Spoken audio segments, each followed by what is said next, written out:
At a certain point, when you're a separate self and you have this egoic sense of me, if you keep growing, it's like there's something more than that. Okay, I'm my best self. Okay, there's something more than that.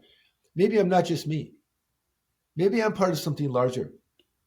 Maybe the separate self of me is part of some kind of larger system of energy, values, community, self transcendence.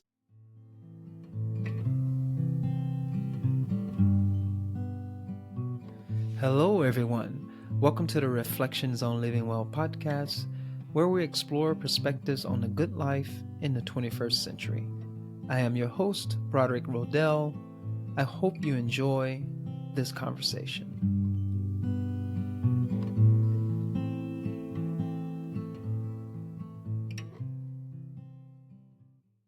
Hello, everyone. Welcome back to the Reflections on Living Well podcast. Today, our guest is Dr. Keith Witt. Keith is a licensed psychologist, teacher, and author who has lived and worked in Santa Barbara since 1973. He has conducted over 75,000 therapy sessions and published 8 books, including Loving Completely, Shadowlight, and Integral Mindfulness. In presentations and classes around the United States and internationally, Keith has explored love, therapy, interpersonal relationships, and development from multiple perspectives, weaving neuroscience, integral theory, wisdom traditions, and numerous forms of psychotherapy into a coherent cosmology of love and healing. You can find out more about Dr. Keith on his website, drkeithwitt.com. Hi, Keith. How are you doing? Doing great today, Broderick. How are you doing? I am very excited to be here and having this conversation with you. Um, and yeah, it's a great morning. And yeah, I'm really excited to have this conversation because I've came across your work over 10 years ago through my exploration and study of integral theory in that world. So I'm excited because you come across people's work and you're interested in what they're doing, and you want to, like, I would like to meet that person one day. They have an interesting take on life. And here we go. I have this opportunity to have this conversation with you, and this is the first conversation I've had with someone that has has have some roots in integral theory and integral meta theory, and I would suppose that that's going to come out in this dialogue, in this conversation today. So very excited. So I know I just read that intro. I still like for guests to introduce themselves and their take on life. Well, I'm a psychologist and a teacher and a writer. I came to therapy. I had a pretty good childhood, but my parents started having problems, and I had problems with them. They were drinking too much, and there's wild talents, but also some craziness in my family's genome. And around 14 or 15, then they got into therapy. I was getting pretty dark and depressed. And the therapist told the family, we need to get either Keith or the mother out of the house for a while. So my dad said, let's go look at sports cars. So I said, sure, as a hostile 15-year-old. And we stopped in front of the Wells Neuropsychiatric Clinic, and he opened up the trunk of our 54 Ford, and there was a suitcase with my stuff in it. And I got committed. And over the next 6 weeks, they gave me 23 electroconvulsive treatments. If you don't know what those are, they strap you to a gurney, give you Valium, and then they put electrodes on your head, and they give you a charge that gives you a grand mal seizure. The Valium is so you won't break your bones when you have a seizure. But also, it really works well for depression. And so I kind of, even though I was a little confused from 23 electroshock treatments, in that place, I realized I have to make some decisions about my life. And the only thing that looked good to me in 1965 was the archetypes of the warrior and the healer. So I got out of that hospital and entered a traditional Japanese karate studio, Shotokan karate studio, and started studying psychology. And 3 years later, I had a black belt, and 10 years later, I had my first license, and really never looked back. Therapy is kind of like a natural native tongue to me. When I first entered a therapy session, there was something energetically both exciting and familiar to me. And so I've been fascinated with it and have taught therapy and developed therapeutic systems and written books about life and therapy and in the world and my own integrally informed cosmology ever since. And that's me. Awesome. Folks, there's a lot in there. If you go to Dr. Keith's website, and you'll see the many things that he's explored over the years. You can, those of us who are familiar with the integral meta theory, we know that we can see how all of these different subjects and themes come out of his work. I like to start off, after this introduction, with the big question. What is a life worthy of living? What is a good life? What does it mean to live well? And then we'll kind of unpack it from there. When you ask that question, just asking that question reflects how the world has evolved. And there's tens of millions of people around the world that are considering this and feeling a sense of being able to have a life that's worthwhile for them personally. So individuals never used to have that amount of authority or power. A few did, St. Augustine maybe, but not millions and millions. And this is what I call the integral awakening. I think around the world, people are evolving and they're becoming more world-centric. They're becoming more interested in multiple perspectives. They see the light and the dark of many things, look at both sides of things in ways that it hasn't happened before. You and I were talking before the podcast, how within a couple of minutes, we knew we were part of the same tribe of people that identify more with humanity than we do with other groups. I mean, we identify with other groups also. And that's pretty great. And if you ask anybody in this business about living a good life, at some point they're going to start talking about Abraham Maslow. Abraham Maslow was a trailblazer, and he realized that human consciousness had ascending capacities. He called it self-actualization, and so he did some research, talked to people that he felt had superior consciousness, that had larger perspectives, that seemed to have wisdom, and came up with conclusions about what these people were like, and also conclusions about how humanity oriented themselves. He created the famous Maslow hierarchy of needs, which is a hierarchy of motivations. And if you think about a life well lived, good life, subjectively, we feel like we're making progress. If you feel like you're making progress in important areas, it feels like a good life. And what are those important areas? Well, let's look at Maslow's hierarchy. First is survival needs, like breath. If I don't have enough oxygen, and then I can actually create more oxygen, I feel pretty good at that moment. You see, I'm making progress on my survival need. If I'm on the veldt, and a wild buffalo is attacking me, and I get out of the way, find a place it can't get me, I feel pretty good. I did something, got away. So there's survival needs. After survival needs, there's comfort needs. If I'm too cold, I want to be warm. If I'm too hot, I want to be cooler. If I'm too lonely, I want a connection. Those kinds of things. If I'm hungry, I want food. Survival needs. Comfort needs. After comfort needs, survival needs, and comfort needs, we have belonging needs. We are an ultra-social species. Okay, now, that's a technical term. Chimpanzees are social. They live in tribes, and they have hierarchies, and they have all that stuff. But two chimpanzees can't coordinate to pick up a log to get grubs under it. They can't cooperate to save their lives in that way. Human beings can act like bees or ants. If we are organized, if we have a shared mission, we can build spaceships. We're ultra social. The human face is the most expressive face of all mammals. And we need to belong. We want to belong to our family, which comes from the pair bond, which is a big deal. We want to belong to our tribe. We want to belong to a group where we feel they identify with us and accept us. We identify with them, accept them. Belonging needs. Now, a lot of people didn't know that Maslow expanded this hierarchy of needs and motivations later in his life, because the next one is what he called cognitive needs, meaning. Once we feel like we're belonging, we want to do something that feels purpose, that has a sense of purpose in it. Like your podcast. Doing this podcast is not like having breakfast for you.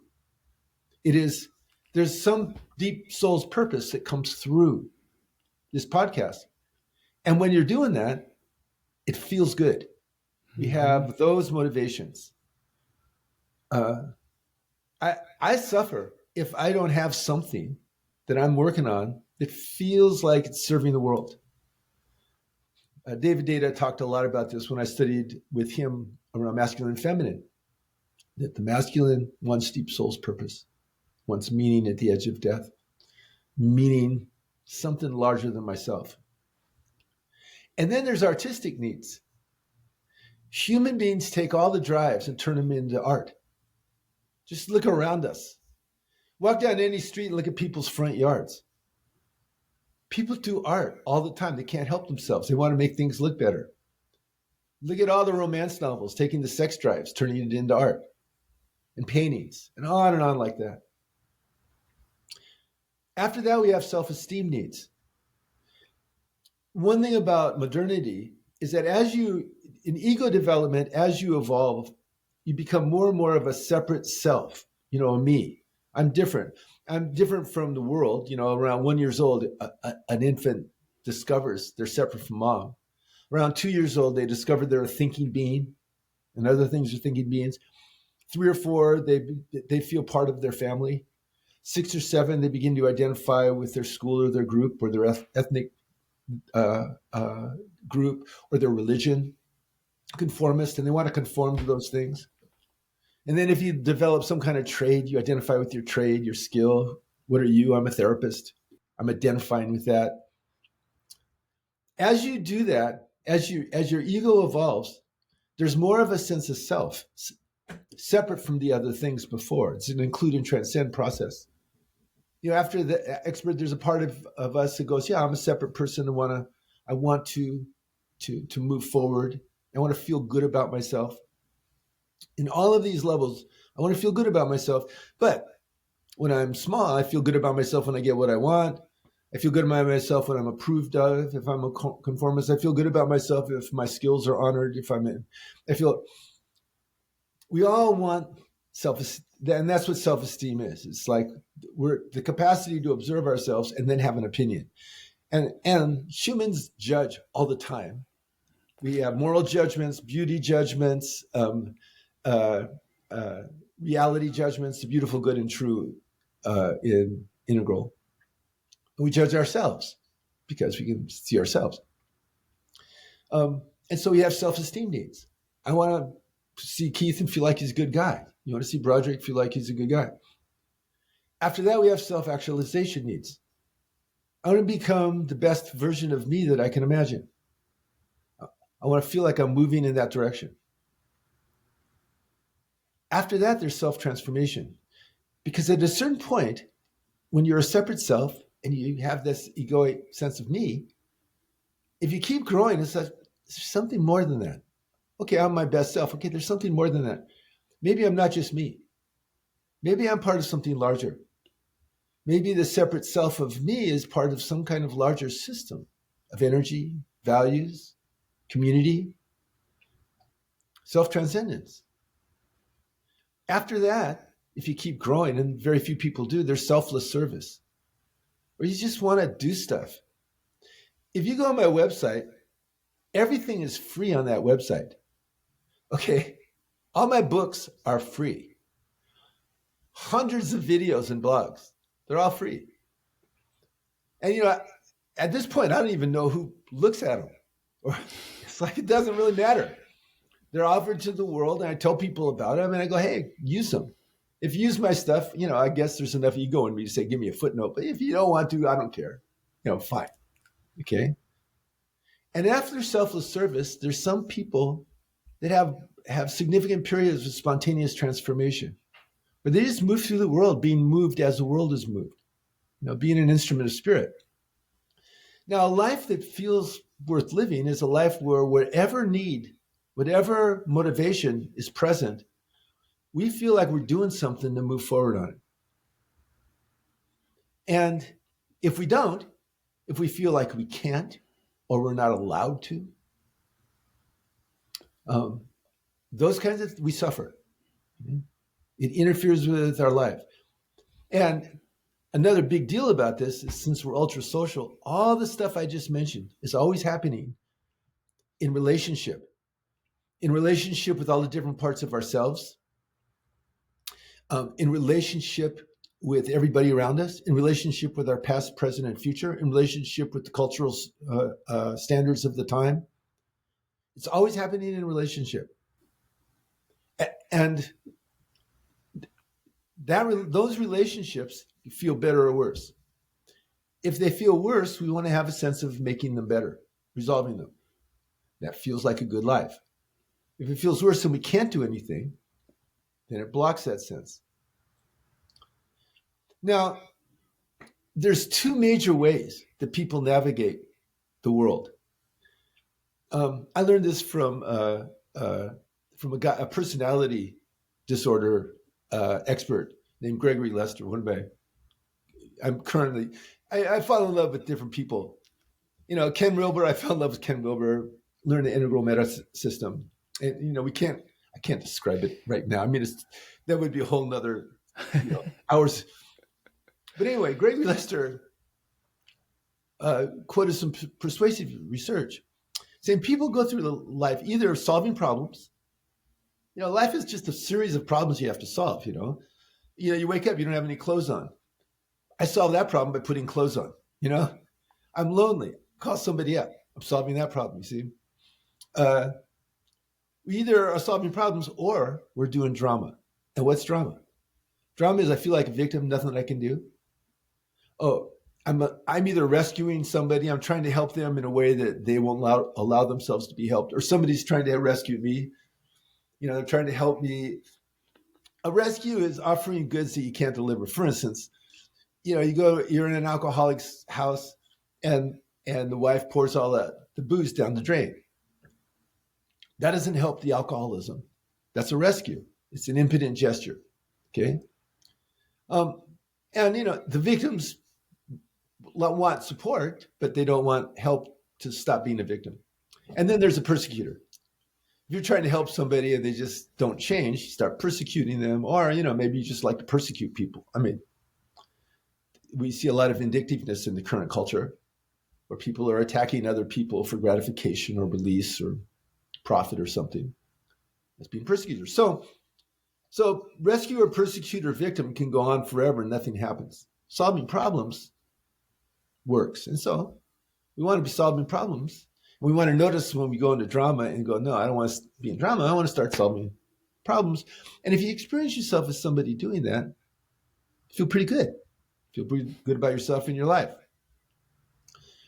And one of the complexities of this is that all life has what's called an orientation reflex. Little single cell organisms have membranes, which are their brains. Interesting that membranes happen to be the brains of cells. I don't know. That's a coincidence, I think. Anyway, that interact with their environment and navigate. And for every evolutionary step up, that orientation reflex becomes more complex until finally we get to the most complex orientation reflex in the known universe, which is human beings orienting themselves and other people. And with human beings, we're not just orienting to the outside world and the present moment, which is pretty much everybody else. We're orienting to our own interiors, which are infinite. Mm-hmm. And we're orienting to the past, present, and future, which is infinite. A chimpanzee can go a half hour into the future, half hour into the past. We can go to the beginning of the universe and to the end of the universe.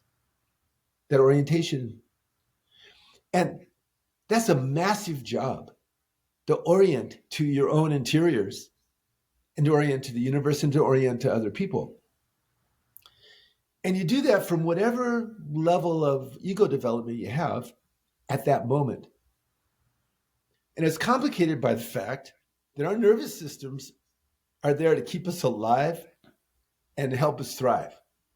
And so if they experience the world as safe, we're socially engaged, getting things done, solving problems. But if my nervous system reads threat, I'll enter a defensive state. There'll be amplified or numbed emotions. There'll be distorted perspectives. There'll be destructive impulses to fight or flee. And my brain will turn off my capacity to self-observe and to empathize. Those are defensive states. And if I can see myself doing that, great, I can regulate it. But quite often we don't see ourselves doing that. And then that creates conflict. And then people can either resolve it or not. Resolving it is solving the problem. Not resolving it generally leads you to drama. And so all this stuff enters into navigating a life.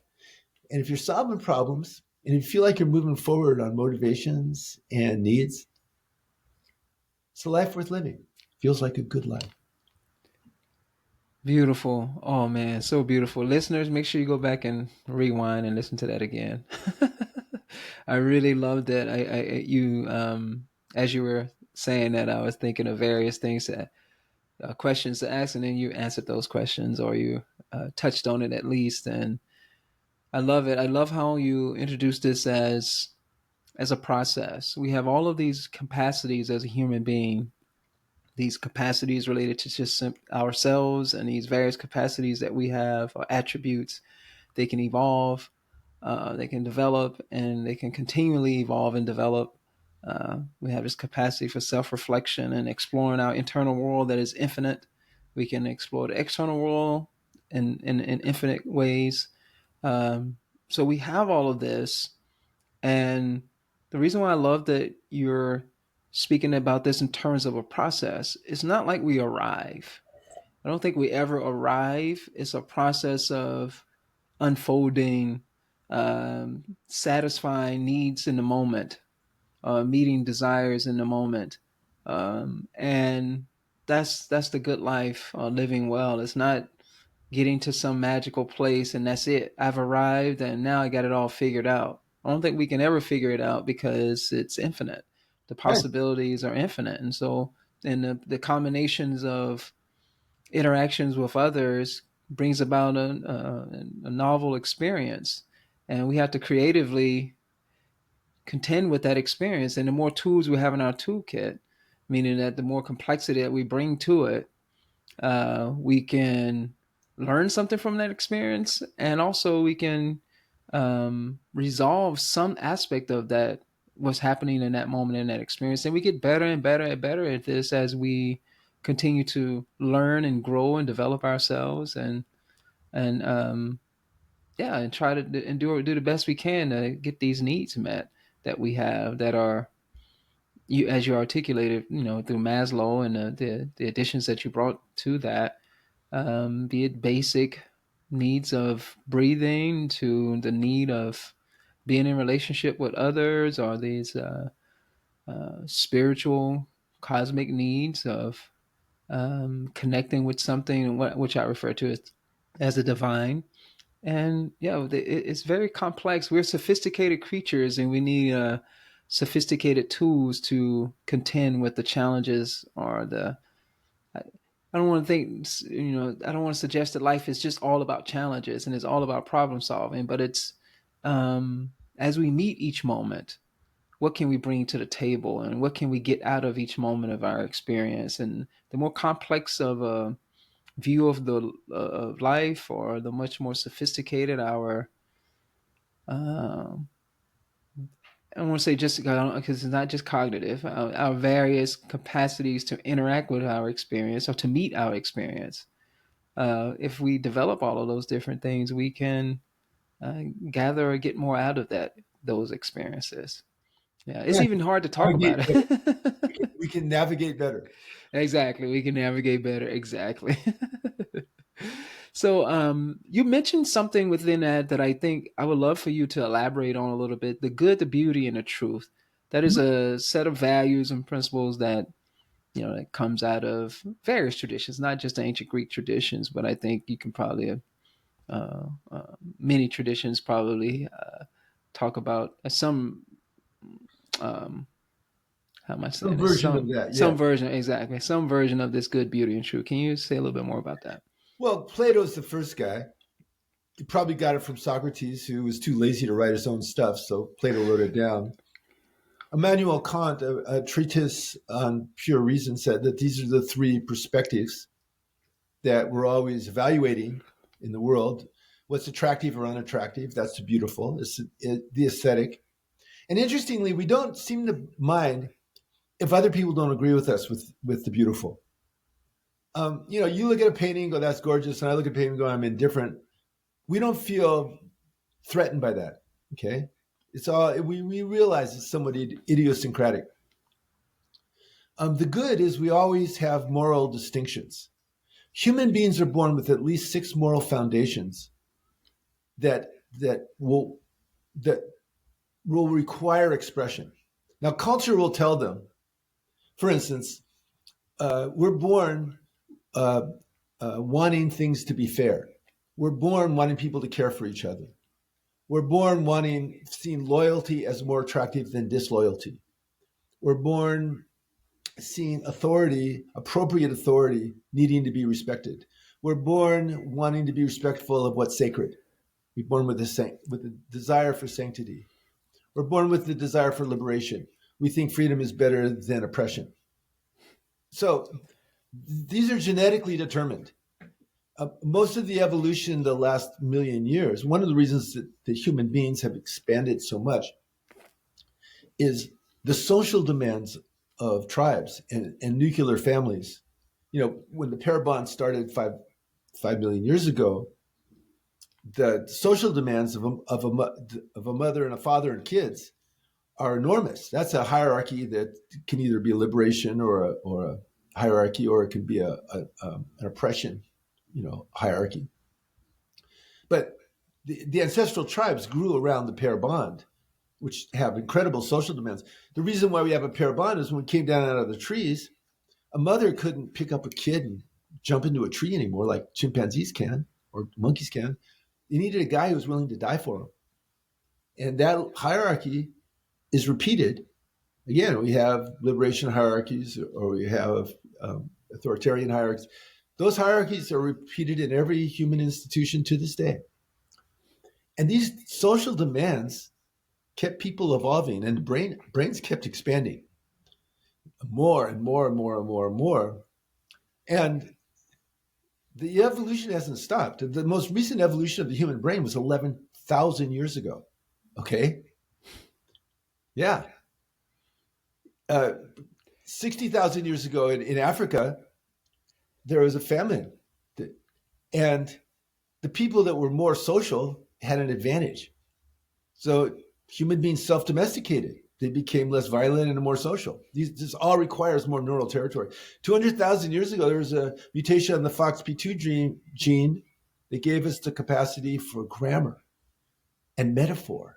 I, you, me, we, and the past, present, and future. Oh, that cloud looks like us, like a god. Metaphor. This just expands consciousness. 11,000 years ago, our cerebral cortex got more wrinkles, more convolutions in it, gave it more territory. So the territory happens first, and then humans discover the capacities for that territory. And we're now discovering capacities, human capacities, that we didn't know we had. They're superpowers.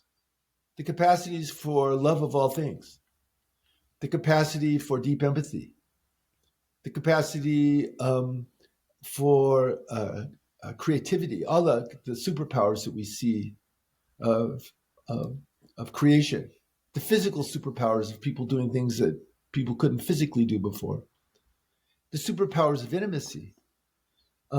There's a lot of more couples in egalitarian relationships, equal power relationships, they're happy with each other as friends and lovers and are helping each other grow than ever before in the history of the world. I mean, 10,000 years of patriarchy is, guys were running the show, women were property. Mm-hmm. That all went to hell with the Enlightenment, thank God. And we've been cleaning it up ever since with various liberation movements. Well, that created more possibilities in the pair bond. Now, that's much more challenging, but the quality of love that's available is astounding. And my wife and I have been together 52 years, and every year has been better than the one before. And that didn't happen just because, we were lucky. I mean, we're lucky, but it also happened because we worked at it.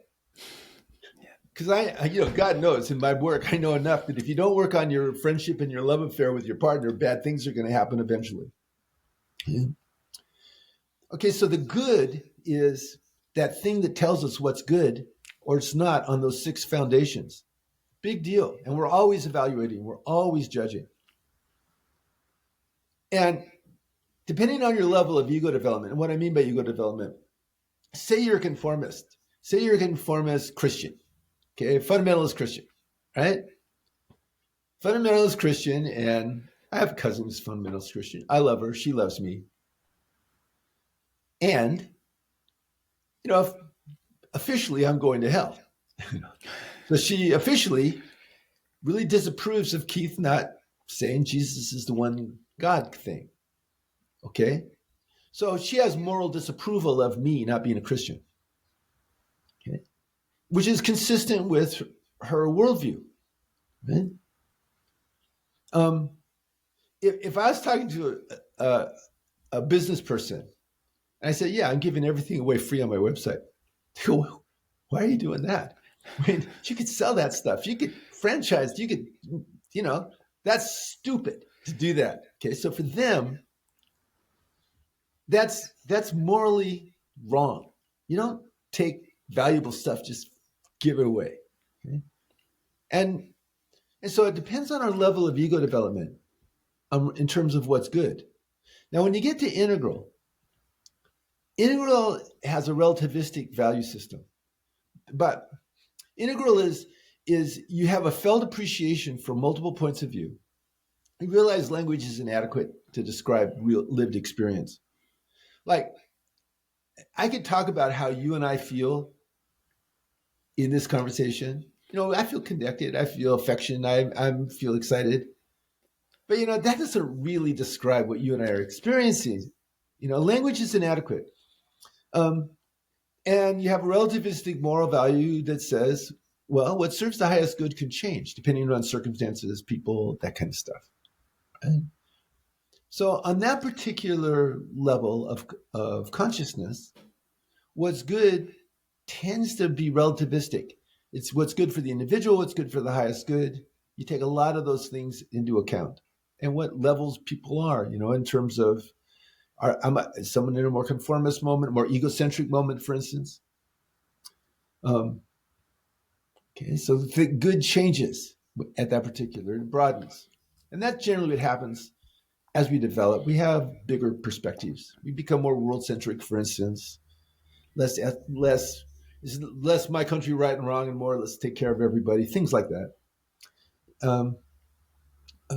More relativistic. Okay, so that's the good. There's the beautiful, and then there's the good. The true is what's observably true. Now, this is a weird thing right now, because one part of development is looking relativistically at everything, but then that led to deconstructionism. Mm-hmm. Deconstructionism, Derrida and those guys, Foucault, they basically said how there is no truth. You can kind of deconstruct everything. Fake news, all that stuff. I thought during the Bush administration that we kind of reached the nadir of American politics. Naive Keith. I was so naive. But Karl Rove said, the truth is what we say it was. And I was naive because I was offended by that. Okay, I'm not offended by it now. I see now what he was doing. He had a worldview that what we can get away with and what creates power is what's right. Okay? And it doesn't matter what's observably true. It doesn't matter what the data says. This is the anti-science bias of the far right now. You get a little bit of that in the far left, but mostly on the far right. What's true? If you talk to a hardcore scientist, like a real scientist, not like a pretend scientist, okay? You ask a real scientist, you say, well, has gravity been proven? And they go, no, but the data is overwhelming. The gravity exists and works.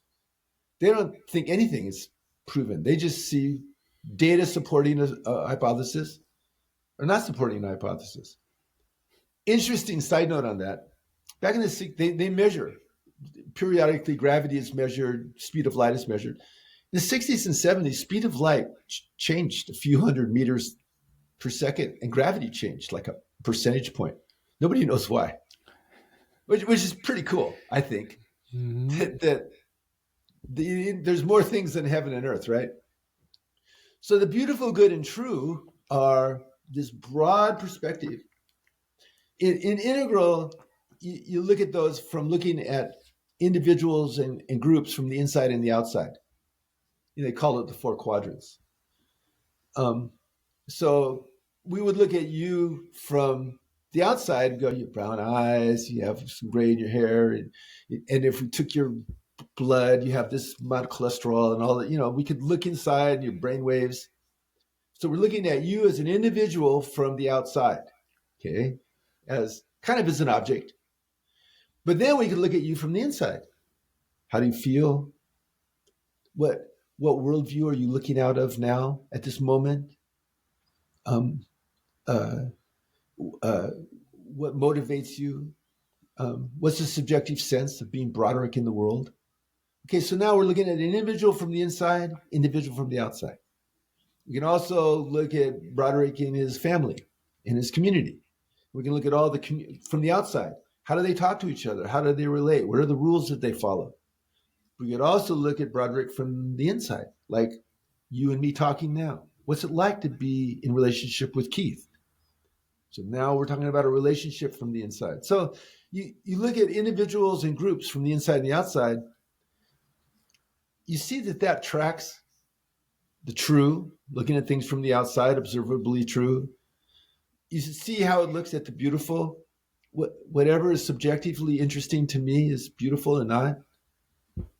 And the good, what feels right to us together is the good. The beautiful, good, and true. And these are the quadrants. In integral, we look at those and we look at states of consciousness that people have, and we look at what types of people they are, like in any type or masculine or feminine. And we look at what levels they are at different lines of development. For instance, there's a line that I believe in called the integration of defenses line, where the more self-aware and able you are to regulate when you feel threatened, you're higher on that line. You're not higher, say you're more mature. You're later on that line. I have a friend, Beena Sharma, who studies ego development, and she doesn't like higher and lower. She says earlier and later. Okay, I think that's probably a good idea for Beena. So lines and levels, types, states, and these quadrants. You look at any person or anything from those perspectives in the present moment, you got your biggest, most complete orientation to that person. And if you internalize that system, you develop a cosmology that's kind of a unique kind of cosmology of yourself. One of the reasons that I wrote so many books, I've written a bunch of books. I've published 8. I had 2 more I've published on my website. There's 10 available there. And there's several others that I never published either on my website or someplace else. But the ones on my website, basically all together, and plus all the other material, is a cosmology. It's an integrally informed cosmology of psychotherapy, psychology, healing, human development, that kind of stuff. And one thing that I've noticed is that cosmology fits pretty much all the other ones. And in integral, you see that. Nobody's right 100% of the time, but if you're in that area of really looking for what works and what doesn't work, and and look at all those perspectives. You find somebody else who has a different cosmology. Wow, ours together fit and expand each other. And that's beautiful. That's the evolutionary impulse coming up through us. And by the way, there is an evolutionary impulse starting with the Big Bang. This universe is biased for greater complexity. Um, uh, the guy named Robert Cloninger was a geek personality researcher. I mean, one of those guys who just was a lab guy. I couldn't really be a lab. I mean, I did my doctoral research and stuff, but I just find that so tedious. But thank God there's people like Robert Cloninger who do the work. Anyway, he found that there were 7 characteristics that people had. Everybody had these 7 characteristics to varying degrees. They had more or less of them. And most of them, you can see the evolutionary benefit: cooperation, harm avoidance, reward dependence, persistence, those things. But one of them was self-transcendence. Why would every human being have an instinct for self-transcendence? We all do, to one extent or another, and some of us more. And by the way, the ones with more, they have more copies of 85 different alleles on the DRD4 gene. That was a mutation that happened about 50,000 years ago. When it happened in the next 10,000 years, humans expanded out of Africa to every ecological niche on the planet. Because before that, on the DRD4 gene, there was these 85 alleles that were repeated 4 times. But then there was a mutation that had them repeated 7 times. And those people really wanted to know what was around the corner. Those people were really interested in what's next. Those people were more interested in, if we can do it well this way, maybe there's a better way to do it. To this day, 20% of the population has that variation. And they're the people that want to travel the farthest, climb the mountains, that kind of stuff. Or I think I have it around psychology, spirituality in the world. I have access to the best teachers ever. And what do I do for a good time? I study and write. I'm finding new things. I'm exploring. They call it the explorer gene, self-transcendence. Oh man, it's so beautiful. Oh, I love it. I love how you're very good at explaining and answering my questions before I ask them. So this is Well, that great. makes me feel good. Thank you. This is great. I want because you touched on all those various pieces again. Again, audience, and you had to listen to this conversation several times. The hmm, Where should I go first? What role does you've already said it? So I'm going to ask you 2 questions. One about psychology and the self, the idea of the self, and then this idea of learning and why learning is so important. I know you've touched on it already, but so let's start. Which one do you want to start with? The psychology and the idea of the self. Because some people, I try to listen to and explore different perspectives and different ideas. Some people criticize, some philosophers criticize psychotherapy, and what happens in psychotherapy. And I think that they're confused about certain things. They just suggesting that all forms of psychotherapy is the same thing. And I think some philosophers and people are rather lazy, and they still look at psychotherapy as purely psychoanalytic, which I still think it has value, but they just look at it purely as psychoanalytic. You're just sitting there and listening, or people are getting stuck in their narratives and their stories. I just think that's not a fair assessment of psychotherapy.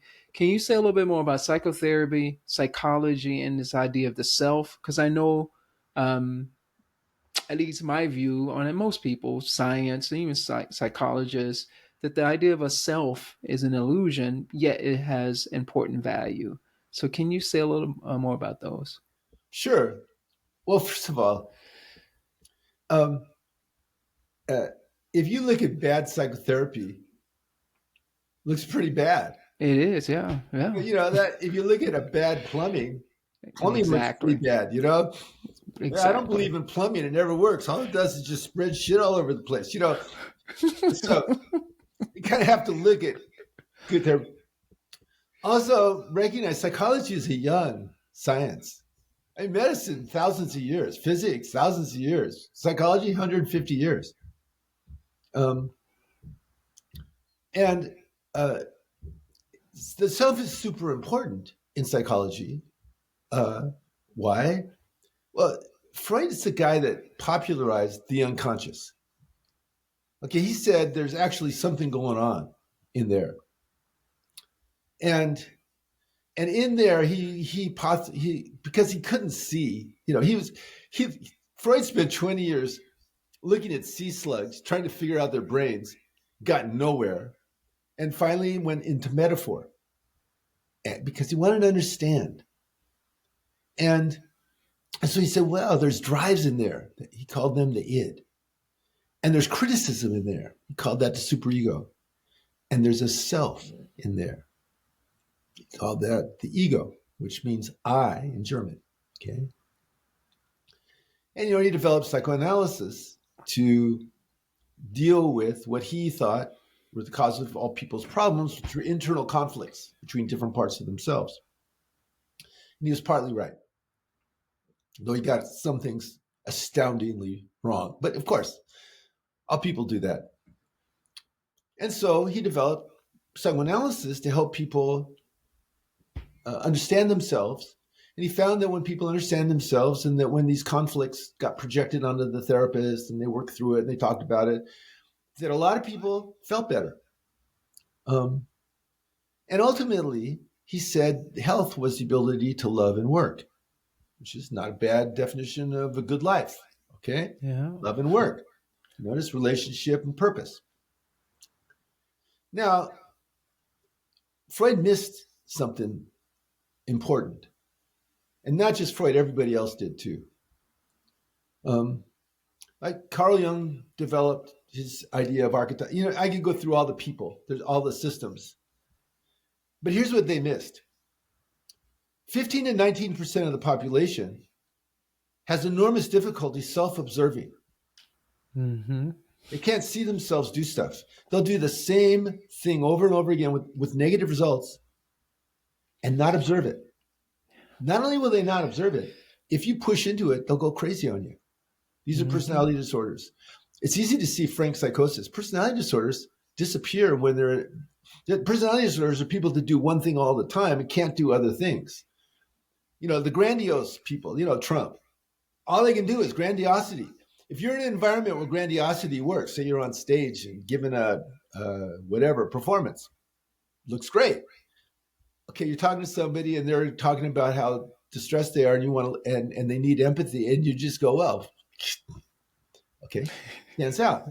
They don't have enough sense of equality. They have too much grandiosity. Paranoid person. Send a paranoid person to North Korea. They're suspicious all the time.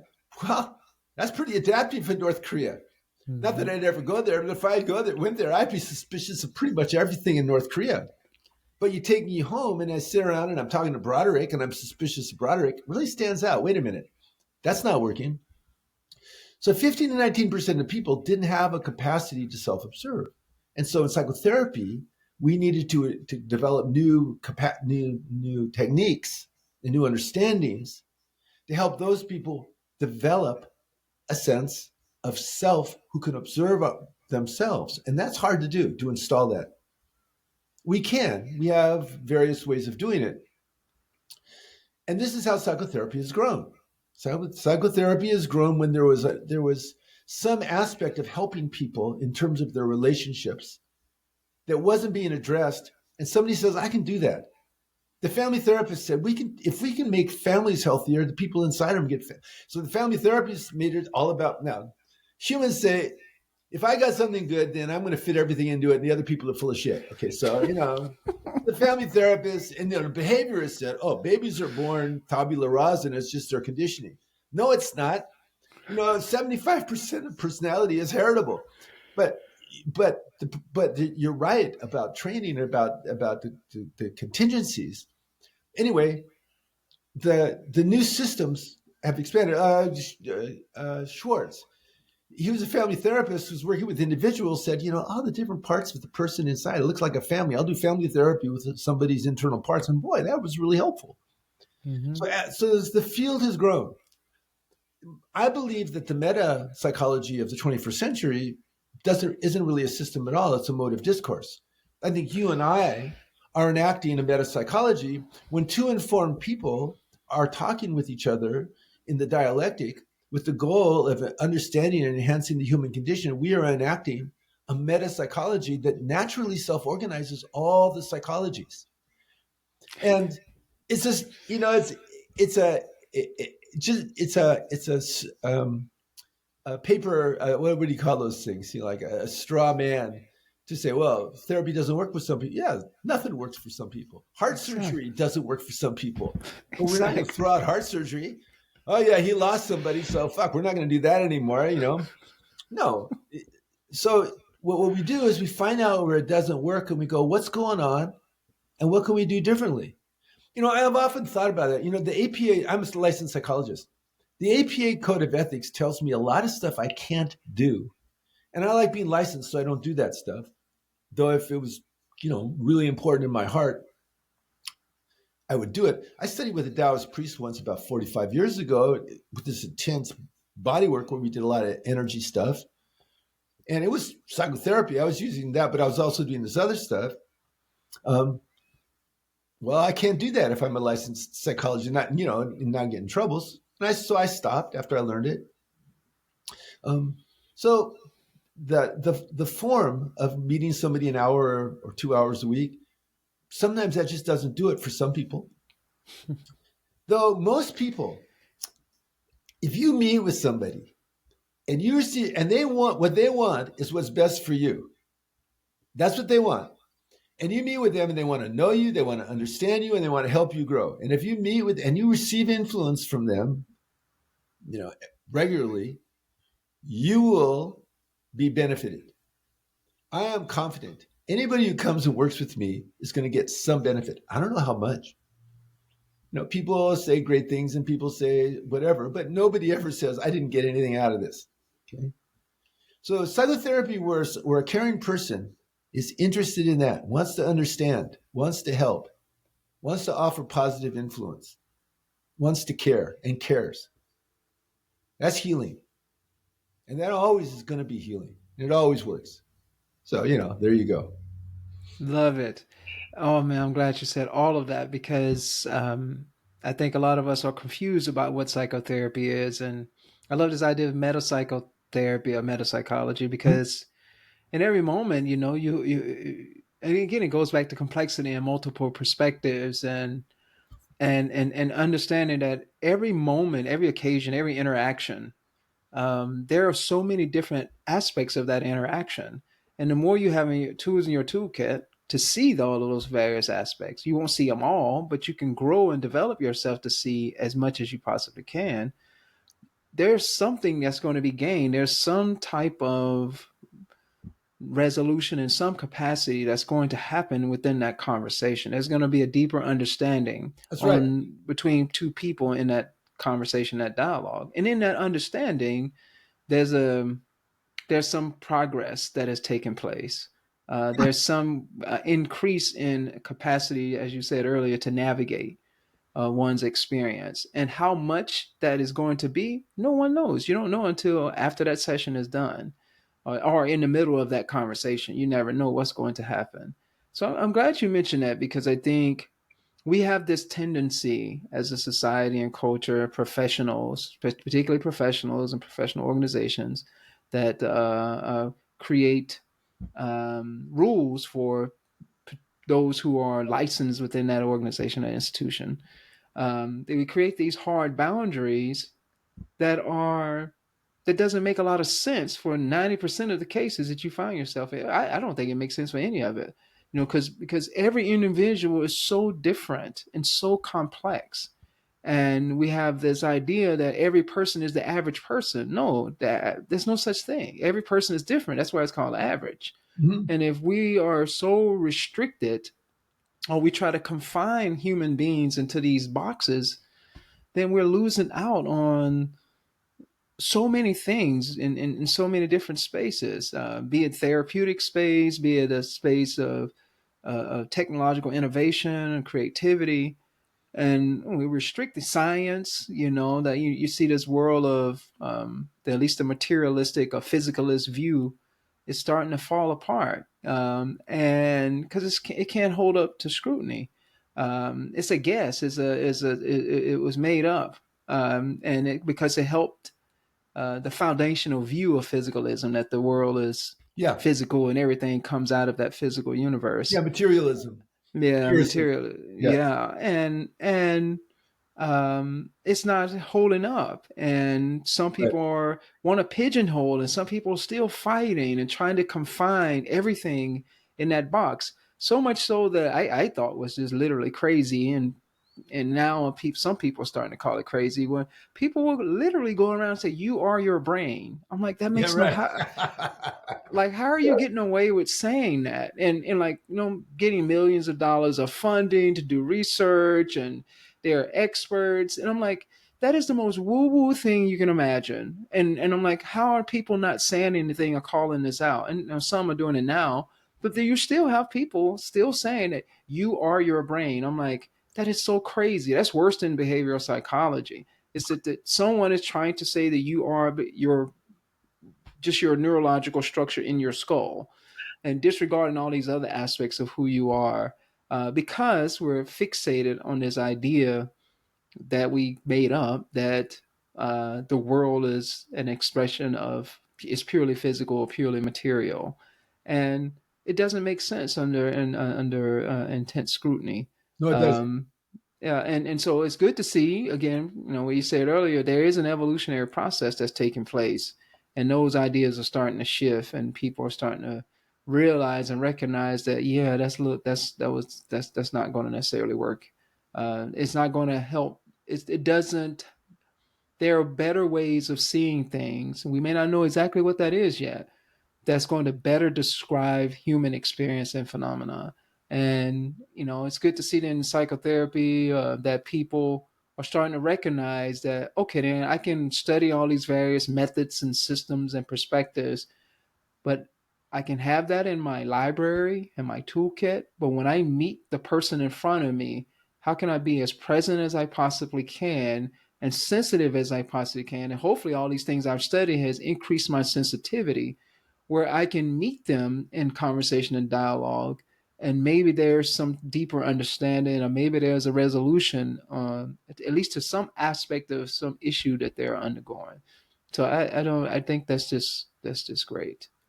Um, can you? I know we're coming to an end here, and I know this theme came up throughout this conversation and the things that you shared, but I think it's so important. This idea of growth or learning. Can you say a little bit more about why learning and growing is so important, not just for the individual, but we as a society and culture, and kind of wrap it up with, how does that relate to growth, learning, relate to a life worthy of living, or the good life? Well, when you talk about the uh, toolkit, the Max Planck Institute defines personality as your psychological toolkit. Mm. That we as humans like developing new capacities. That's exciting to us. Um, that evolutionary impulse to self transcend is in all of us. And I've seen more social evolution, technological evolution, physical evolution in my lifetime than any human being has ever seen. And the next generation, your generation, will see more. Um, Mm. so that desire to self transcend, and so evolution has a directionality. With humans, more evolved is having deeper consciousness and more compassion. You look at the different developmental lines, the ego, the self line, um, who am I? The moral line, what's right. The psychosexual line, How do I get along in my intimate relationships? The psychosocial line. How do I relate with other people? Um, all those lines. If the later versions on those lines are more compassionate and have deeper consciousness, that's where evolution is going. That is the directionality of us. And we are the cutting edge. We're on the very frothy edge of evolution in the known universe. You and me talking to each other is the most complex phenomenon that's ever been produced, to our knowledge, in 13.7 billion years of the existence of this universe. And the evolution of consciousness is going to solve all the problems, in my opinion. And so my work basically is about helping that happen. I want to support the evolution of consciousness. I do it one person at a time or a couple at a time in my work. I do it in my books. I do it in my blogs and my videos. I do it in podcasts like this. And I want the evolution of consciousness is, look, you're a human being with superpowers. Focused intent and action in service of principle, driven by resolve, is a superpower. A human being doing that can make miracles happen. I've seen it. You've seen it. We all seen it. We've normalized it. We see it every day. And so what I want is for people to realize, okay, how do I support that? Well, one, talking about good life, have a healthy body. Not an easy thing to do in America. No offense, America's sick society, physiologically, come on, let's get with the program and get healthy. Have healthy relationships where you're honest and caring and connected. Have purpose, something that's important to you, that's larger than you, that you're committed to. Okay? Have self-awareness. Focus that observing ego. So that there's a part of me that can observe me. All the meditations all involve self-observation. A woman named Ruth Baer studied all the mindfulness. There were 5 things in common, and one of them was I'm observing myself thinking, I'm observing myself judging, that kind of stuff. That 15 to 19% of people that can't do that, well, that's quite a disability, and so they have to learn how to do that. And as they do, they get better, most of them. Psychopaths, not so much. So that process of knowing, I have this precious human consciousness and body, and of course you're right. The vagus nerves that people talk about a lot, it's the 10th cranial nerves that has to do with heart rate variability. It goes down to your heart, to myelinated diversion, and back up to your head. 80% of those nerves are going from the body into the brain. No, it's like, no, we're not a brain. And no, we're not just physical either. If you and I are within 3 feet of each other, our hearts are entraining each other. Mm-hmm. I'm connected to my wife wherever she is, and my kids wherever they are, and other people, and I feel those connections, and I've had lots of psychic experiences, as many people have had. So there's more to us than that. And if we have focused intent, if we're consistent with our values, and we stay off of the drama triangle, we solve problems. We, whatever the needs there, we're making progress. Life feels good. We're navigating the present moment. We never stop having the responsibility to do it. You're right, you never arrive. But things get easier or harder depending upon what you learn. Yeah. And we are wired to learn. We are so many memory systems. Trauma, people talk about trauma. Trauma is a memory system. People talk about resilience. Resilience is a memory system. My book, Trauma into Transcendence, which you can get for free on my website, when it talks about the 4 stages of trauma work, basically trauma work is taking trauma memories and turning them into resilience memories using a variety of approaches. So we have these capacities, and so let's use them. Let's use them to live well. Let's use them to love well. Let's use those capacities to thrive. Whoever's listening to this, you have these superpowers. Use them. Use them to have a joyful life, a healthy and happy life, a good life. So beautiful, Keith. I love it. Yeah, we're built to learn, and I love that. Learn to. What did you say to? You said so many things, and I'm like excited about over here. But to love more, Yeah. that's love more. Let's be in connection with others. Let's be more compassionate. And I think even in ancient Greeks, essentially the good life was a life of moral excellence. Yeah, the And Stoics. They were right about yeah, that. yeah, and the way we get there is through learning. That's We right. keep developing all of these capacities that we have, that we've discovered, the capacities that we humans will continue to discover, and we keep learning and growing and developing these capacities. And maybe we can love a little bit more. Maybe we can love as though we are. I think we are anyway, but we love, and the way we express that love is as though we are an expression of the divine. I am divine, you are divine, we are divine, because all of it is just is purely divine, the divine. And when we can live like that, it looks like love to me. And it seems like that's such an important motivator for you as well. Yes, it is. And the way we get there is being on the cutting edge of evolution. I think we as human beings are, but there are those of us who choose to push the envelope of that. And that's what this podcast is really about, is Mhm. driving evolution towards more love and the realization of our divine nature. That's, if I want to simplify, um, and put it in a few simple statements. That's what I'm trying to do here in this podcast, and I'm overjoyed here. I'm very happy that you were willing to come here on this podcast.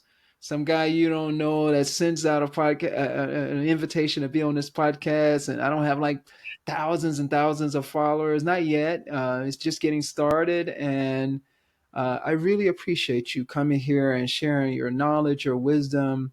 There was so much that you shared, so many insights, and I'm going to go and look at the conversation again, probably multiple times, because yes, it's one thing to read books, and I love that, but being in conversation with someone like such as yourself, with so many years of experience in working with human beings and thinking and learning and exploring, to share that in conversation, man, that's just I love it. That's a good life for me. I get so much.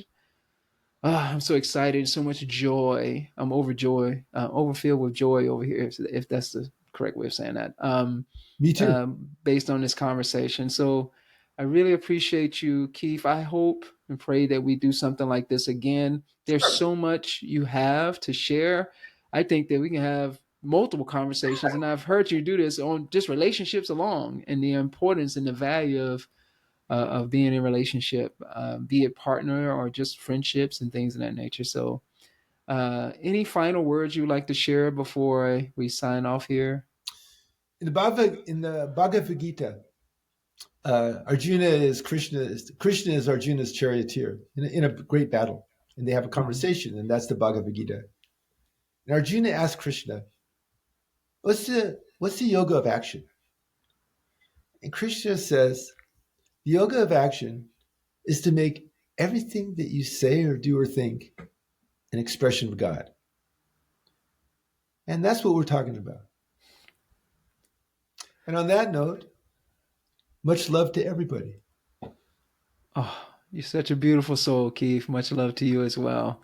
Until next time, my brother. Till next time.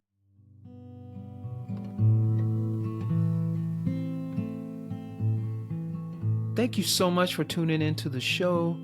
I hope this conversation has inspired you to reflect on your own views of the good life. If you enjoyed the show and want to hear more inspiring and thought-provoking conversations, please follow, write a review, and rate us on your favorite podcast app. If you are tuning in on YouTube, please hit that like button and subscribe. Your support is very much appreciated.